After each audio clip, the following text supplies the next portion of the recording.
I'm making a quart, and that means 4 quarters.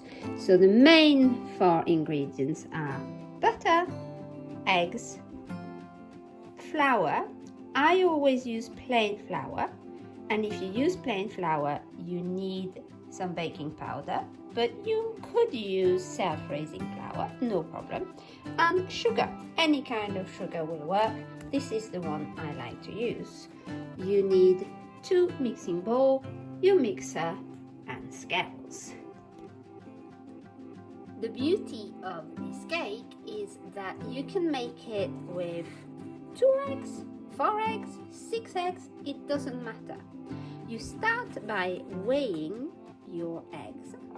So if I wanted to make a small quart, I would weigh 2 eggs, that's 102 grams. But today I'm making a 4 eggs quart, and here we are, and we are weighing 218 grams. And that's the number I want to remember for all the other ingredients. We're going to measure 218 grams of flour, put the bowl on the scale, press 0, it goes back to 0, and add 218 grams of flour. That's our 218 grams of sugar. Now we're going to do the same with the butter.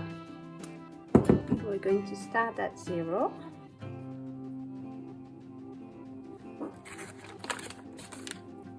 This is 225 grams, 250 grams, 53 I assume for the paper. So we want to remove a slice, so it's equal to 218. Where are we? 216, not bad. We'll cheat a little bit. Better, more butter is always better. So that's our 4 ingredients weighed. Today I want to cut the cake in slices, so I've chosen this dish. It's 2 centimeters long, 12 centimeters across, and 6 centimeters deep.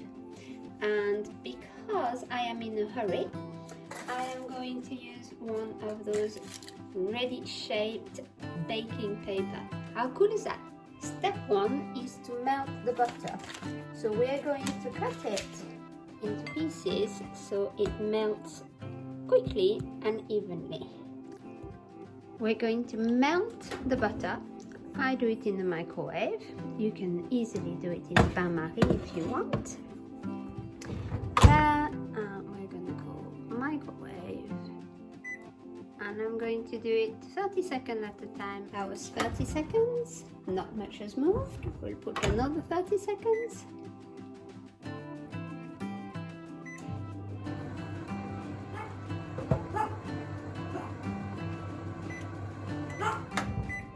That's ready to give it a little stir.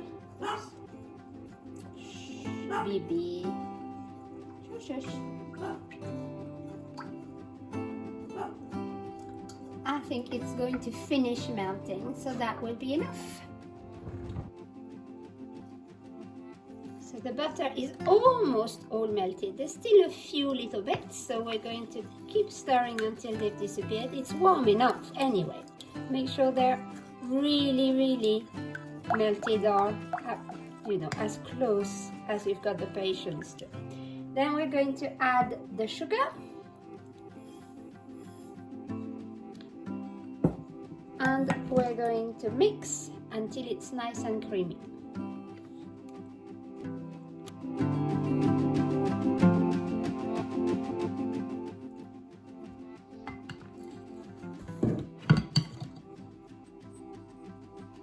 My oven takes 6 to 7 minutes to get the temperature, so I'm going to turn it on now, on normal heat through fan cooking, and I'm going to set it to 190 degrees. And it's going to preheat just enough time to finish my preparation. I've popped my 4 eggs in a bowl and I'm going to beat them so they also become nice and fluffy. In the traditional recipe, you separate the yolks, you put the yolks in the batter and you beat the whites up. But because we are a busy family, we're just going to beat the full eggs and it will work almost as well.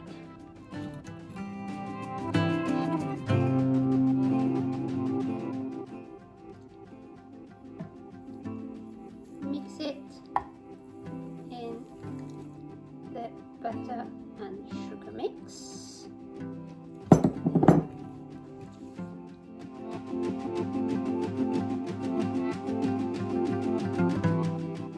Lovely.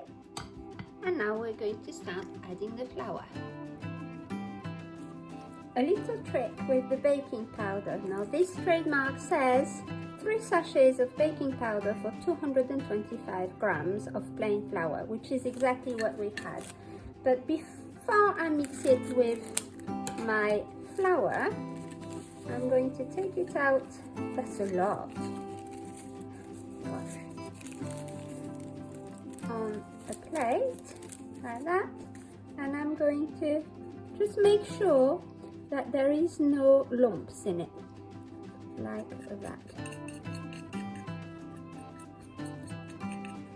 So it's nice and evenly distributed in the flour rather than having lumps here, there and everywhere. There. And then I mix it with the flour.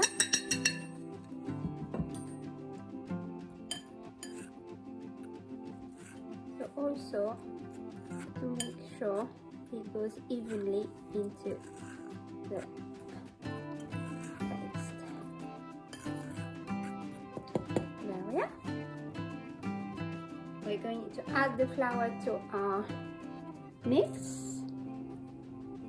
in 3 or 4 times, maybe 4 times. I love this thing. Nice little treat. Up.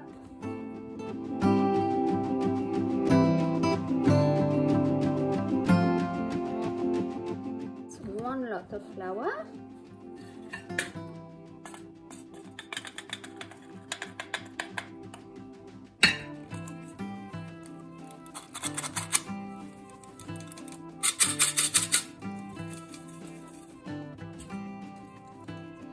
Start slow and deep.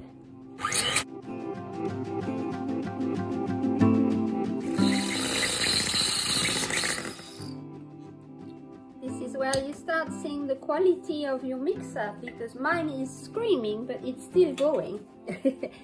So I'll do 2 more lots. 1.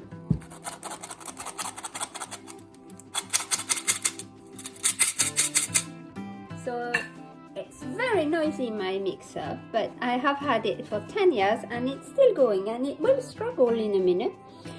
Keep it nice and deep right at the bottom of the dish, because otherwise the flour is going to go everywhere. Start slow and turn the dish around.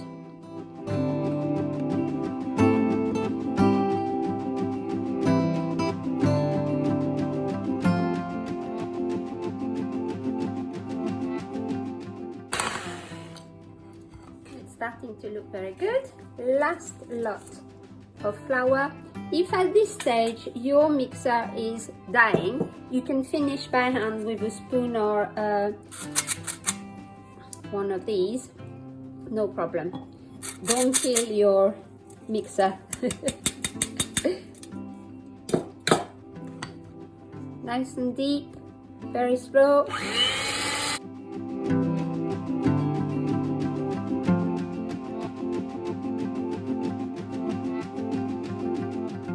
I'm going to keep beating it for around a minute, just to give it a really good stir.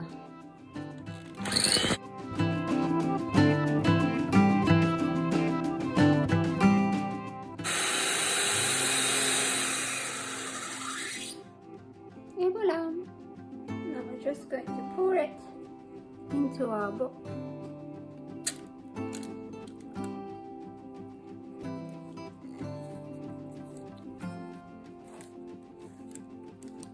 very silky, beautiful.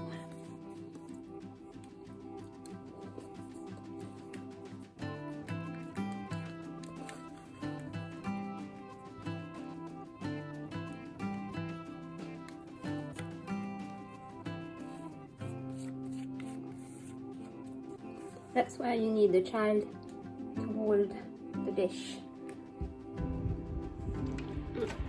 Stick it in the middle of the oven.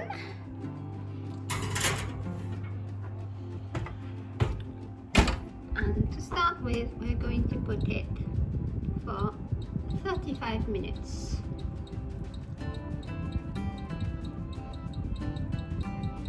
It won't be quite cooked, I don't think, and then we'll check and put a little bit more. There we go. So it's been on 7 minutes. I've come and checked, but whatever you do, do not open the oven. Okay, for anything that's rising, you must not open the oven until it's fully risen. Otherwise, it would fall back down. It's looking good, maybe a bit quick, so in a few minutes I might decide to turn the heat down a little bit. We'll see. So it's now been on for 13 minutes. I'm coming to check, and I find that it's starting to get very gold indeed.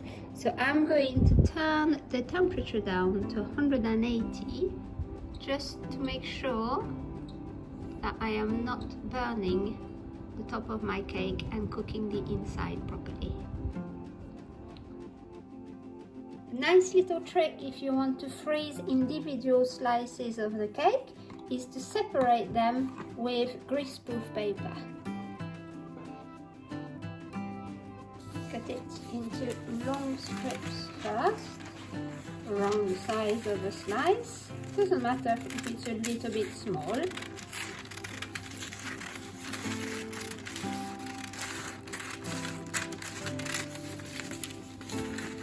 I've made 3 strips, and then the other way.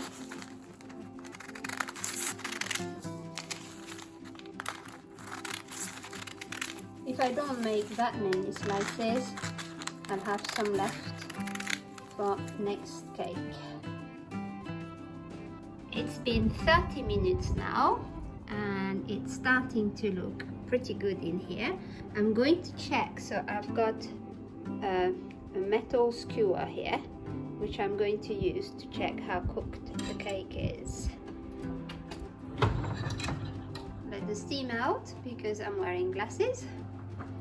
And up I go. It's very soft and it's not cooked yet, so I'm going to let it be. We're going to add another 5 minutes.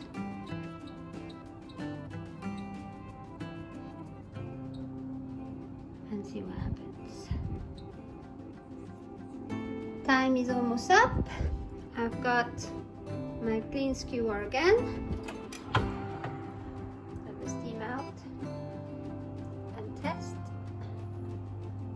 Feels a little bit more cooked, but still not quite. Another 5 minutes.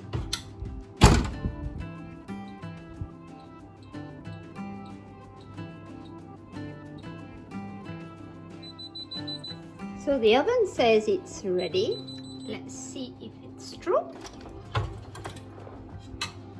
Looks good. It's starting to smell a little bit overcooked, so I'm worried. It's come out perfect. Yes, it is ready. Out.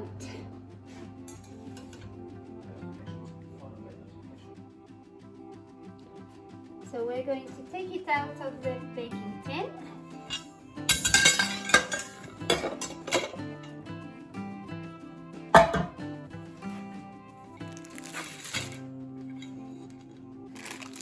And let it cool on the grill. Cake is nice and cool now, so we're going to cut it and freeze it, ready to take out every morning for everybody's packed lunch.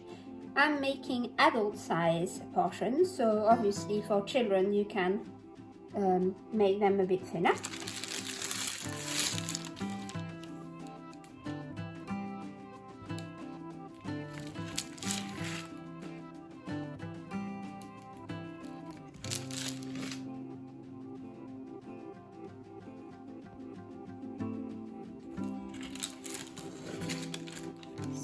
1, 2, 3, 4, 5, 6, 7, 8, 9 portions. I'm going to place a piece of greaseproof paper between each slice.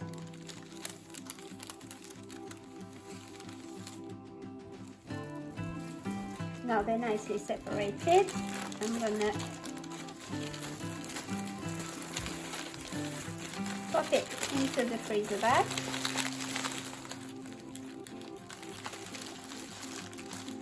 So, take as much air as possible. In France, we actually